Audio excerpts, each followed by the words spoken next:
The alien child's tears were freezing before they could fall, and the storm outside was strong enough to bury an entire city. Most species had already fled the planet. They said no one could survive this. They were wrong. A human had just stepped into the storm. Kepler 442c was never meant to be easy. It was a frontier mining world, rich in rare crystals that powered half the known galaxy. The sky was usually grey, the winds sharp, but survivable. Humans had built metal domes and underground tunnels. They adapted. They always did. But this storm was different. It arrived without mercy. The wind screamed across the colony like a living thing. Ice blasted against buildings hard enough to crack reinforced steel. Temperatures dropped to -45 and falling. Visibility outside was almost zero. Inside Command Dome 3, Commander Elias Ward stood in silence, watching the storm through a thick observation panel. He was tall, broad-shouldered, with tired eyes that had seen too many disasters. Humans were assigned to this planet because they could endure more than most species. But even he felt small against this storm. "Storm wall expanding," said Orin Sol, the colony's weather analyst. "This system is not natural. It's intensifying too fast." Elias frowned. "Explain." "It's like something is feeding it energy." Before Elias could respond, the emergency channel flashed red. A signal. Weak. Repeating. Coming from the abandoned HFY district. That was impossible. The HFY had evacuated days ago. Their crystalline bodies were built for humid jungles, not frozen wastelands. Cold was poison to them. Even mild frost could stop their internal light flow. "Could be automated," Orin suggested. Elias shook his head slowly. "No. That pattern isn't automatic." The signal pulsed again. Short. Long short. Long long. Distress. Manual distress. The room grew quiet. "Commander," Orin whispered, "if someone is out there, they won't last long." Elias didn't answer immediately. He simply stared at the storm. Humans had a reputation across the galaxy. Stubborn. Reckless. Warm-blooded survivors who colonized planets other species called death traps. The signal pulsed again. He turned. "Prep an Arctic exosuit. Full power cells. Thermal boosters." Orin's eyes widened. "You're going yourself." "I'm closest qualified for extreme weather EVA." "It's suicide." Elias gave a small, calm smile. "Only if I fail." Minutes later, he stepped into the airlock. The heavy exosuit sealed around him with mechanical clicks. Internal heaters activated. Oxygen stable. The outer door opened. The storm hit him like a physical wall. Wind speed, 130 kilometers per hour. Ice shards struck his helmet visor like thrown gravel. He leaned forward and stepped out. Each movement required effort. The snow was knee-deep and drifting higher. Buildings blurred in white chaos. His suit systems beeped warnings, constantly adjusting for pressure and cold. The HFY district was nearly a kilometer away. The signal grew slightly stronger. He moved carefully, anchoring each step. Humans were not the strongest species in the galaxy. They were not the fastest. They were not the most advanced. But they were the ones who kept walking when others stopped. After 30 minutes of fighting the storm, he saw the curved shapes of HFY structures through the white haze. Their architecture looked like smooth crystal shells rising from the ground. Beautiful. Fragile. Now they were half buried in ice. One main structure had partially collapsed. The signal came from inside. Elias forced open a cracked entry seam and stepped into darkness. Inside, it was nearly as cold as outside. Ice coated the walls like glass. The HFY glow lights were dead. Then he heard it. A sound so soft he almost thought it was the wind. Crying. He turned toward it slowly. There, in the corner of a shattered chamber, curled beneath broken insulation panels, was a small HFY child. Its crystalline skin, usually glowing in soft blues and greens, was dim. Almost dark. Thin fractures ran along its arms from cold stress. Frost had formed along its lashes. Tears slid down its face. And froze. The child looked up at him with wide, terrified eyes. Elias activated his translator. Warm, blood, help. His chest tightened. Somehow, during evacuation chaos, this child had been left behind. Or hidden. Or lost. It did not matter. It was alive. Barely. Zephyri bodies relied on internal light energy circulation. Cold slowed that circulation. When it stopped completely, they shattered. The child tried to move but collapsed weakly. Elias knelt carefully. "Hey," he said gently. "I've got you." Technically, touching a Zephyri without permission was a cultural offense. They valued personal resonance fields deeply. But this was survival. He wrapped the child inside his thermal emergency cloak and held it against the central heat core of his suit. The child let out a faint sound, not pain. Relief. Internal suit temperature spiked as systems worked harder. Outside, the storm roared louder. His comm unit crackled uselessly. Signal interference too strong. He was alone. And the storm had intensified. Wind speeds climbing. Pressure dropping. "Okay," he murmured. "We're walking out together." He stepped back outside into chaos. The storm had become worse in the last hour. Visibility, near zero. Navigation beacons were flickering. His suit AI calculated survival odds with additional weight. 37%. He ignored it. The child was dangerously cold. Even inside the thermal wrap, its light flickered weakly. Elias adjusted power flow, rerouting non-essential systems to chest heating. Warning alarms blinked. Battery drain accelerating. Step by step, he pushed forward. Then something strange happened. The wind shifted. Not randomly. It curved. Around him. For a few seconds, the snow swirled differently, as if deflected. His visor sensors flickered.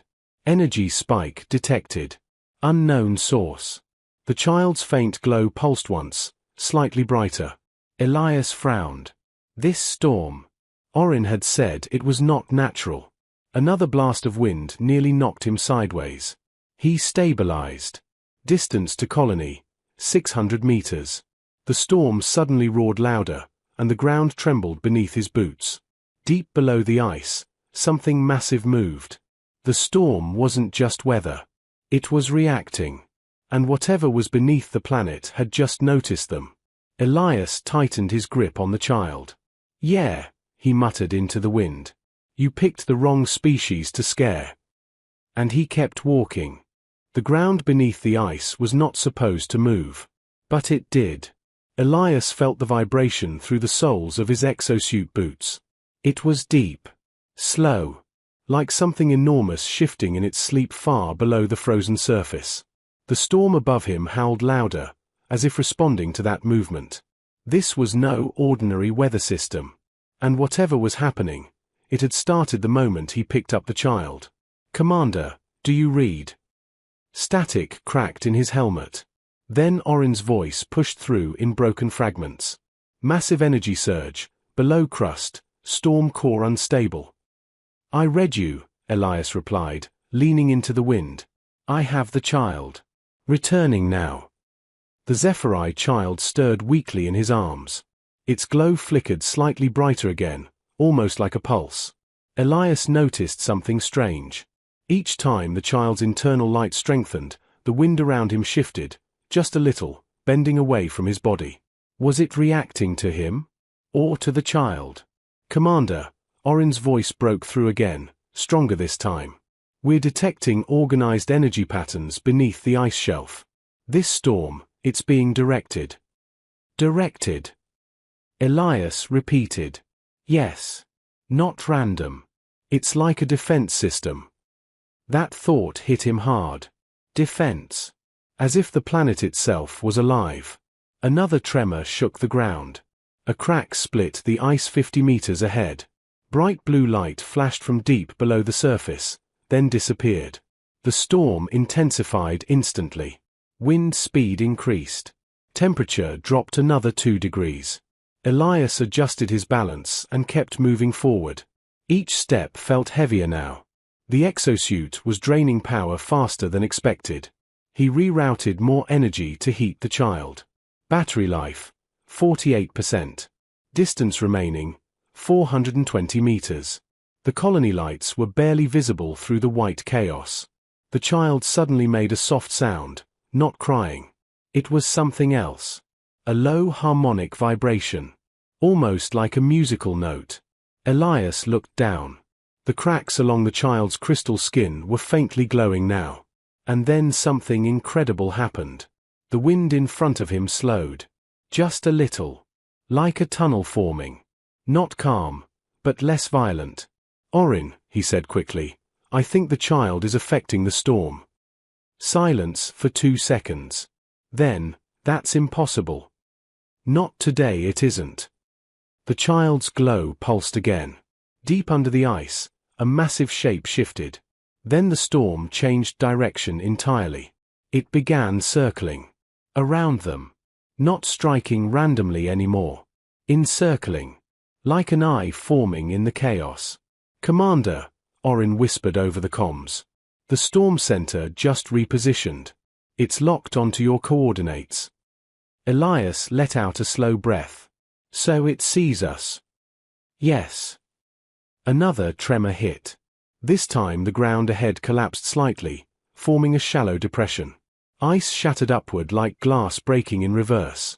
A towering structure began rising from beneath the surface. It was enormous. Crystalline. Alive. It resembled a twisted spire of ice and light, pulsing with deep blue energy veins. The storm swirled around it in perfect spirals. This wasn't a random weather anomaly. This was a planetary sentinel. A guardian. And it was awake. The child's glow brightened dramatically in Elias's arms. It stared at the rising structure with wide eyes, not fear. Recognition. The translator activated automatically. Skyroot. Elias didn't understand the word. "What is Skyroot?" he asked gently. The child's voice trembled. "Ancient protector. Sleeps beneath cold lands. Guards life force." Life force. Elias glanced at the massive crystalline being. Was it protecting the planet? Or attacking invaders? "Commander," Orin's voice sounded tight. "That structure is emitting focused electromagnetic waves. It's feeding the storm." The skyroot pulsed again. The wind surged violently, slamming Elias sideways. He fell to one knee, shielding the child with his body. Suit damage warning flashed briefly. Battery life, 39%. Distance to colony, 300 meters. The skyroot's glow intensified, beams of light tracing across the ice like scanning sensors. It had awakened because of something. Maybe because of human mining. Maybe because of the evacuation. Or maybe because the child had been dying. The Zephyri were known to have ancient connections to energy-based ecosystems. Perhaps this planet was not just rock and ice. Perhaps it was alive in ways humans didn't yet understand. The child weakly raised one small crystalline hand toward the skyroot. Its glow pulsed in response. The storm calmed, slightly. Then Elias understood. "It's not attacking us," he said quietly. "It's reacting to distress." "Distress?" Orin asked. The child's life signs were fading. Maybe the skyroot sensed it. Another tremor shook the ice. But this time, instead of increasing, the wind dropped in speed by a few degrees. The child's glow grew steadier. Elias stood slowly. "Listen to me," he whispered to the child. "You need to stay awake." The child looked up at him. Warm blood, strong. Elias gave a faint smile. "Yeah, that's us." He took a step forward. The skyroot pulsed once more. The storm parted, just enough to create a narrow corridor toward the colony. Orin gasped over the comms. "Commander, the storm is forming a channel." Elias didn't hesitate. He moved. Fast as he could without falling. The corridor of calmer wind followed his path. Not fully safe, but survivable. The sky route was not their enemy. It was testing them. Or protecting the child. Or both. Battery life, 25%. Distance, 150 meters. The colony gates were now visible. Human security teams waited at the airlock, watching in disbelief as the storm bent around Elias like a moving shield. The child's glow stabilized further against his chest. The sky route remained towering in the distance, watching. As Elias crossed the final stretch and reached the airlock, the storm roared once more, then began to weaken. Not fully stopping, but losing its violent edge. The gates sealed behind him. Warm air filled the chamber. Medical teams rushed forward. Elias carefully handed the child to the waiting xenobiologist. Core temperature critical but rising, she reported. We can save them. Elias leaned back against the wall, exhausted. Outside, through the reinforced glass, the sky route slowly began lowering back into the ice. The storm continued, but weaker now. Watching. Waiting. Orin's voice echoed softly over the comm. Commander. I don't think this was random. Elias nodded slowly. Neither do I. He looked toward the medical bay where the child was being treated. Something ancient had awakened. And humanity had just stepped into its story. Whatever this planet was hiding beneath its ice. It now knew what humans were willing to do. And that was only the beginning. The storm did not stop. It only watched. From the safety of the command dome, Elias stood beside the observation window again. The wind still moved across the frozen plains, but now they circled in strange patterns instead of striking blindly. It felt less like chaos and more like intelligence. Below the colony, deep under kilometers of ice, something ancient was awake. And it was thinking. The HFY child survived the night. The medical team worked without rest. They built a thermal chamber filled with artificial sunlight and controlled humidity to match HFY biology. Slowly, the cracks in the child's crystalline skin began to seal. The soft inner glow returned, faint but steady. Its name was Lyra. 5 years old by human measure. Left behind during evacuation when transport systems failed in the first wave of the storm. But that was not the most important discovery. The most important discovery was this. Every time Lyra's vital signs dropped, the storm intensified. Every time Lyra stabilized, the storm weakened. Orin projected the data across the command table.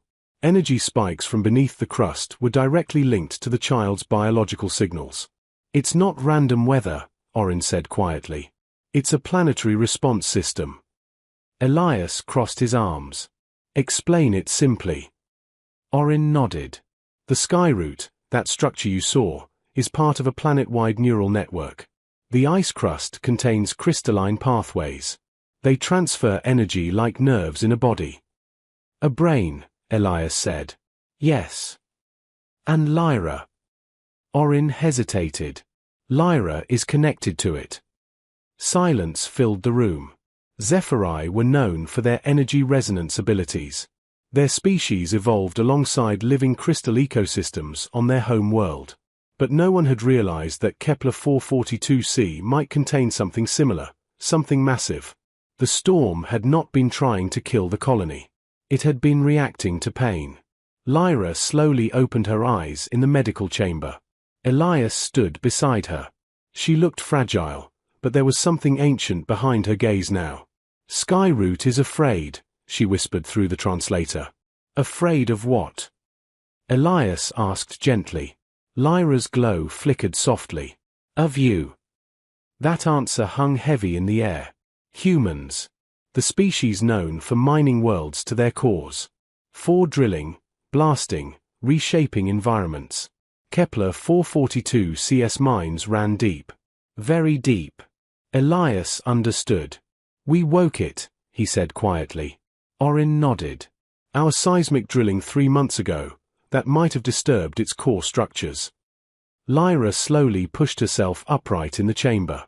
Skyroot protects balance. When life fades, storm grows. When harm grows, storm grows. Elias met her glowing eyes. It thinks we are harm. Lyra did not argue. Outside, the storm winds began strengthening again. Energy readings spiked. The sky route was rising once more. This time, the tremor was stronger. Lights flickered across the colony. Warning alarms sounded. "Commander," Orin shouted, "massive energy surge inbound. It's focusing on the mining grid." The ground shook violently. One of the outer mining towers cracked under pressure as ice split around it. The sky route emerged again, brighter than before. And this time, it was not defensive. It was preparing to strike. Elias moved quickly. "Shut down all mining operations. Now." "But that's our power source," a technician protested. "Do it." Mining drills powered down one by one. Deep vibrations across the crust slowly eased. The storm did not. The sky route pulsed again. Energy beams lanced toward the abandoned Zephyri quarter, scanning. Searching. Lyra stepped out of the medical chamber despite protests from the doctors. "I must speak," she said softly. Elias looked at her. "Speak how?" She placed her small crystalline hand against the reinforced window facing the storm. Her body began to glow brighter than before. Not weak flickers now. Steady. Strong. A harmonic vibration filled the room, low and resonant. It traveled through the glass, through the ice, down into the planet itself. The sky route paused. The storm hesitated mid-gust. Energy readings stabilized. Lyra's voice trembled slightly as she continued the resonance. "Humans are not destroyers," she whispered. The translator struggled but conveyed meaning. "They carry warmth. They carry creation. They saved life." The sky route pulsed. Images flashed across Orin sensor screens, crystalline memory imprints stored in the planet's network. Scenes of human miners sharing heat with alien workers. Medical aid given freely. Elias carrying Lyra through the storm. The planetary mind was reviewing evidence. Judging. The storm shrank slightly in radius. Elias stepped forward. He did something no other colony commander had ever attempted. He removed his command glove and pressed his bare human hand against the glass beside Lyra's. Skin against reinforced barrier. Warm-blooded life. "Listen," he said softly, though he knew it could not hear words. "We came here to survive. Not to destroy." His voice was calm. Steady. Human. The sky route pulsed again, slower this time. Energy output decreased. The wind dropped by several kilometers per hour. Orin stared at the readings in disbelief. "It's adjusting." Lyra's glow intensified once more. "Balance," she whispered. "It wants balance." Elias understood then. This was not a war. It was a test. The planet had been protecting its network. Protecting life. Humans had triggered its fear. But humans had also shown something else. Compassion. Risk. Sacrifice. The sky route began lowering into the ice once more. The storm weakened further. Not gone. But controlled. Lyra collapsed gently into Elias's arms, exhausted. Medical teams rushed to help her. Outside, the winds calmed to a manageable level for the first time in days. Orin let out a long breath. "Commander, I think we just negotiated with a planet." Elias looked out at the frozen world. "No," he said quietly. "We proved something." He watched as the mining towers stood silent, as the storm slowly retreated into swirling clouds. Across the galaxy, humans were known for toughness, for ambition, for pushing limits. But today, humanity had shown something far greater. They had chosen to listen. And the planet had listened back. But deep beneath the ice, the sky route did not fully sleep. It was still awake. Still aware. And now it was curious. About humans. And what they might become. The storm did not disappear. It transformed. For 3 days after Lyra reached out to the sky route, the winds remained steady but controlled. The violent bursts were gone. The temperature stopped dropping. The sky remained grey, but no longer angry. It was watching. So were the humans. Commander Elias Ward stood before the Colony Council. Engineers, scientists, miners, security officers, every leader of the Kepler 442c colony filled the chamber. "We have two choices," Elias said calmly. "We restart the mines and pretend nothing happened. Or we admit that this planet is alive in ways we didn't understand, and we adapt." Murmurs filled the room. Mining was the colony's purpose. The crystals extracted from beneath the ice-powered ships, cities, entire civilizations. If they stopped mining completely, funding would vanish. Supply chains would collapse. But if we continue drilling deep core zones, Orin added, the sky route will respond again. And next time, it may not hold back. Silence followed. Lyra stood beside Elias, small but glowing steadily now. Her presence alone was proof that cooperation was possible.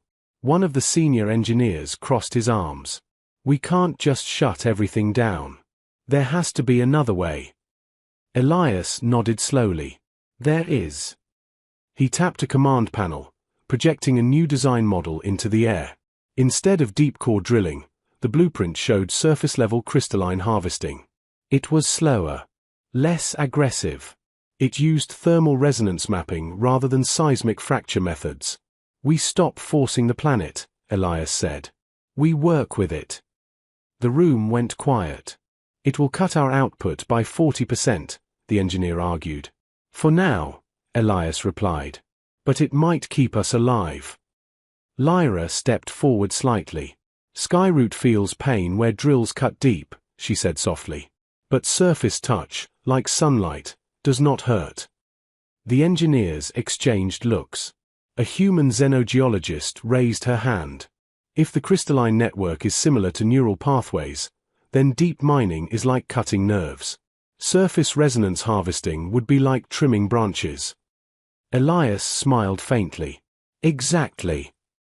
For the first time in colonial history, humans voted to reduce extraction voluntarily. It was not weakness. It was intelligence. Within hours, mining patterns shifted.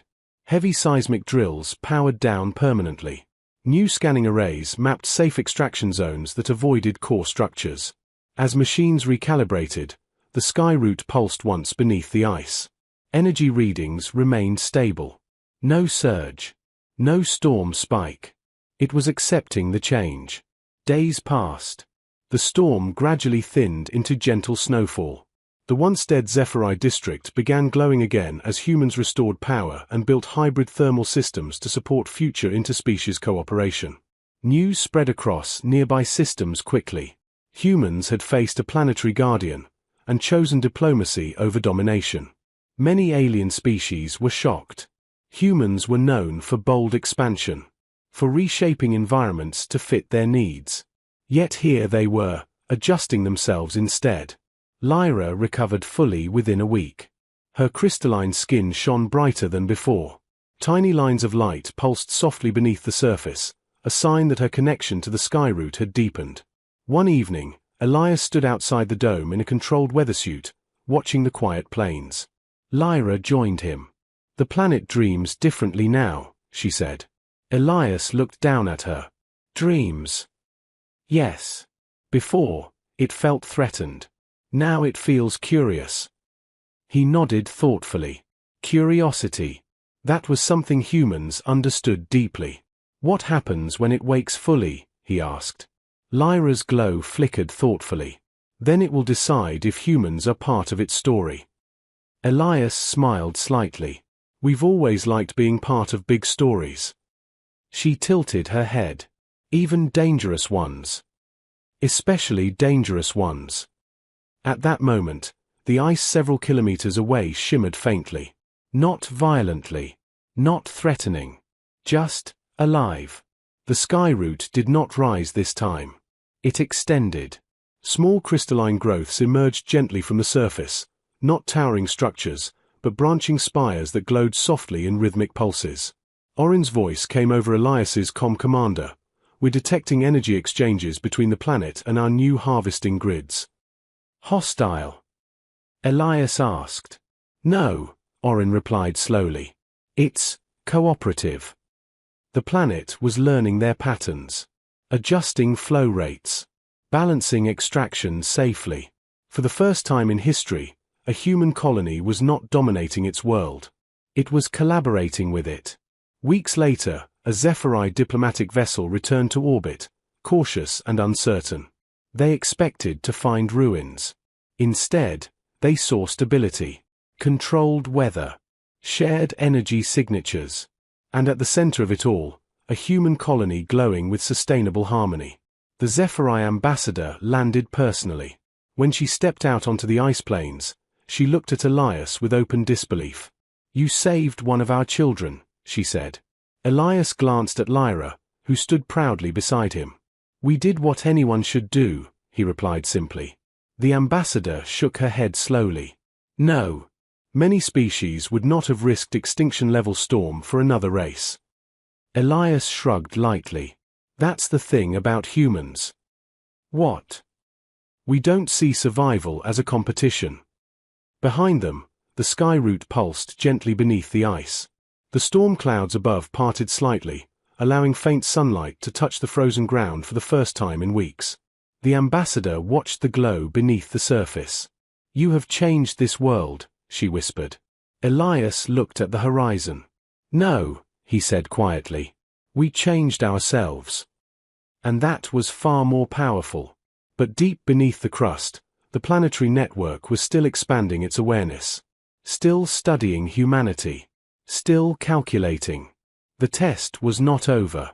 It had only moved to its next phase. The galaxy expected conflict. It always did. When word spread that humans had awakened a planetary guardian and survived, analysts predicted escalation. Some said the sky route would eventually see humanity as a threat again. Others believed humans would grow impatient and return to aggressive mining. They did not understand one simple truth. Humans are stubborn. But they are also capable of growth. 3 months after the Great Storm, Kepler 442c looked different. The skies were calmer. The storms still came, but they followed natural cycles now, not violent surges. Surface harvesting platforms glowed softly across the ice plains, operating in rhythm with the planet's energy pulses. Instead of fighting the world, humans had learned to listen to it. And the planet listened back. Commander Elias Ward stood in the Central Observation Hall during the first official interspecies summit ever held on Kepler 442c. HFY delegates stood alongside human engineers. Even representatives from other nearby systems had arrived, curious about what had happened here. At the center of the chamber stood Lyra. No longer weak. No longer dim. Her crystalline skin shone brighter than any HFY present. Thin lines of energy pulsed beneath her surface in patterns that matched the sky route's deep rhythms. She was more than a survivor now. She was a bridge. The HFY ambassador spoke first. For centuries, our people believed no species could safely share resonance with a living world. We feared outsiders would destroy what we protected. Her glowing eyes turned toward Elias. We were wrong. Murmurs spread across the chamber. Elias did not smile proudly. He simply nodded. Humans had made mistakes before. Many. But they learned. Lyra stepped forward. "The sky route wishes to show something," she said softly. The chamber lights dimmed as Orin projected planetary energy scans into the air. Deep beneath the ice, crystalline pathways pulsed in intricate networks. But now, new lines had formed, lines extending toward human-built infrastructure. Energy exchange. Balanced. Cooperative. The planet is integrating human systems into its network, Orin whispered, awe in his voice. It's not just tolerating us. It's accepting us, Elias finished. Suddenly, the ground beneath the colony hummed, not violently, but powerfully. Outside, the ice plains shimmered as hundreds of small crystalline spires rose gently from the surface in perfect symmetry. They were not weapons. They were conduits. The sky route itself did not rise fully this time. Instead, a massive glow spread beneath the ice, illuminating the world like a hidden sunrise. Lyra closed her eyes. Sky route says, humans carry something rare. Elias looked at her carefully. What? Warmth beyond biology. The translator struggled to interpret the concept, but everyone understood. Humans did not just survive extreme conditions. They brought emotional warmth into cold places. Compassion. Risk. Sacrifice. The planet had felt Elias carrying Lyra through the storm. It had felt humans shut down profitable operations to prevent harm. It had felt choice. And that mattered. Across the galaxy, many advanced civilizations relied purely on logic. Efficiency. Calculation. They would have deemed Kepler 442c too dangerous or too unpredictable. Humans had stayed. Not because it was easy, but because someone needed help. That single decision had rewritten the future of the planet. A HFY scientist stepped forward, studying the projections. If this integration continues, the energy output could exceed previous mining levels within 5 years. Orin blinked. Without damaging the core network. Yes, the scientist replied. The planet is optimizing with you. Elias let out a slow breath. Humanity had not lost profit. They had gained partnership. Outside, the crystalline spires began emitting soft light into the sky. The storm clouds parted fully for the first time since the incident. Pale sunlight spilled across the ice, reflecting in rainbow colors. The entire horizon shimmered like a living jewel. Lyra smiled faintly. Skyroot no longer fears you. What does it feel now? Elias asked. She tilted her head, listening to something only she could sense. Curiosity. Hope. Elias looked around the chamber at humans and aliens standing side by side. Hope. That word carried weight. Humans were not perfect. They made reckless decisions. They pushed boundaries. They explored too far. But they also reached back when someone fell behind. They stepped forward when others stepped away. And sometimes, that was enough to change everything. Weeks later, Kepler 442c became the first officially recognized Living World Alliance site. A new interstellar agreement formed, not to conquer frontier planets, but to study them respectfully. Human engineers worked with HFY resonance specialists to build hybrid cities powered by planetary harmony. Storm forecasting improved as the sky route shared subtle energy signals before weather shifts. Even children from both species played together under carefully regulated snowfall, laughter echoing across once hostile plains. One evening, Elias stood alone at the edge of the colony, watching Lyra walk across the ice toward a small crystalline spire. She placed her hand against it. The spire pulsed gently in response. No storm. No tremor. Just connection. Elias smiled quietly. The galaxy often asked what made humanity dangerous. They assumed it was technology, or resilience, or ambition. They were wrong. What made humanity powerful was choice. The choice to step into the storm. The choice to carry someone weaker. The choice to change when confronted with something greater. Far beneath the ice, the sky route pulsed in calm, steady rhythm. Not as a guardian against humanity, but as a guardian beside it. And across the stars, a new story spread. On a frozen world where tears once froze before they fell, a human had stepped forward. Not with weapons. Not with dominance. But with warmth. And that warmth had changed a planet forever.